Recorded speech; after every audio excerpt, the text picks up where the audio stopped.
नमस्कार जय जगन्नाथ मु प्रियंका आपन को स्वागत जनाउछि मो YouTube channel go with me को। सकाळर पहिली किरण पडु पडु मन को आसिला बुली जिबाको मा तारिणी को पीठ। गोधुडीर सही शुभ लगन रे आमे बाहरी पडिलु नडिया रानी मा तारिणी को पीठ को। किंबदंती कहे मा तारिणी तांको भक्तों पई सतत करुणामयी एवं दयाशीला। ଏହା ହେଉଛି ଦର୍ଶକ ବନ୍ଧୁ ଘଟଗାଁ ବାସିନୀ ମା ତାରିଣୀଙ୍କର ପୀଠ। ମା ତାରିଣୀ ଦୁର୍ଗାଙ୍କର ରୂପ ଅଟନ୍ତି, ଯିଏ ସଙ୍କଟ ହାରିଣୀ ରୂପେ ଘଟଗାଁରେ ପୂଜା ପାଉଅଛନ୍ତି।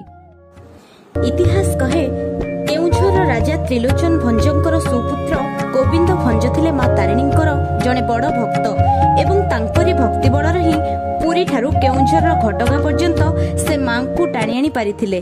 ବିଶ୍ୱାସ ରହିଛି ଯେ ମାଙ୍କର ପ୍ରିୟ ଭୋଗ ହେଉଛି ନଡ଼ିଆ। नड़िया अर्पण द्वारा लोकंकर मनस्कामना पूर्ण होइथा। आउ जदि केही भक्त श्रद्धार सह केउ गाड़ीवाला हाथ रे नड़ियाटिए पठांती तेबे केही गाड़ीवाला ताहाकु नेबाकु मना करंती नाही।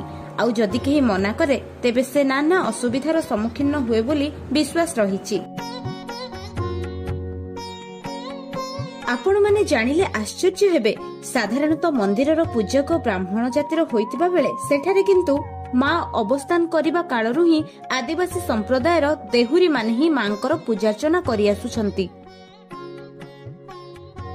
माँ तारिणी चतुर्भुजा अटंती। गोटिए हातरे चक्र तो अन्य हातरे त्रिशूल एवं आउ एक हातरे खड्ग शोभा पाउथाए।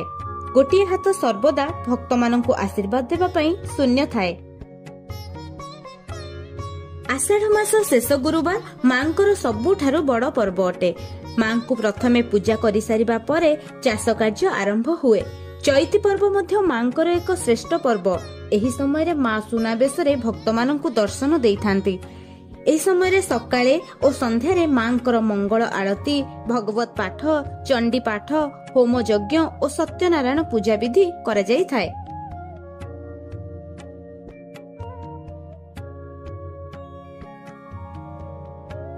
से मां केतेबेले से दुर्गा रूपरे तो पुणी केतेबेले से काली रूपरे आउ एठी केउझर रे मां तारिणी रूपरे विराजमान करिसंती।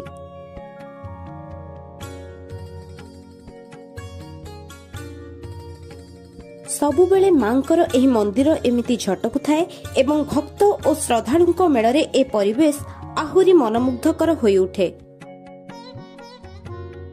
बहु राजा महाराजांक समयरु ही मां एठारे पूजा पाउ अछंती। आज यही पवित्र स्थलटी देवी पीठ तथा एक सुंदर पर्यटन स्थल रे मध्य परिणत होईछि।